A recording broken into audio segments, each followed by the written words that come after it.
amahoro n'umutekano, ubutungane, ubutunzi bw'abenegihugu bitegerezwa kubungabungwa.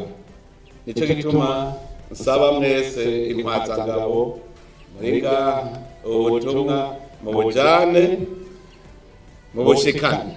Uburundi igituma ndabishimikirako ubu twamaze kugira amerekero mashasha.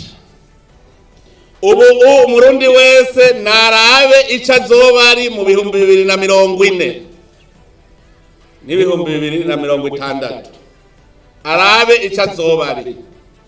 Dushaka Uburundi buzoba burangwa n'impore mu gihugu cose, abantu bose bumva yuko badafise umutima uhugumbwa kugira bashobore gukora umutima uri munda.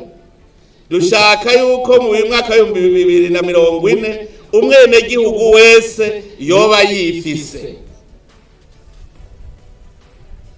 Bavuze ngo umuntu arayifise bibari biki?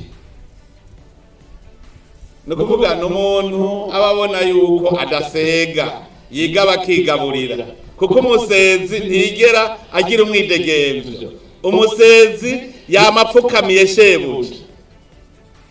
Dushaka rero ko mu mwaka wa 2040 umurundi wese atobara umusezi yoba yifise. Nukuvuga yuko rero ayo merekero ntidushobora kuyashikako abantu bafise umutima uri mu mutwe, bateza ko bafise umutima uri mu nda batekanye. Abajeje umutekano rero mucungerera umutekano abenegihugu bose kugira batekane, babone ibikorwa gusa, bakora umutima uri mu nda.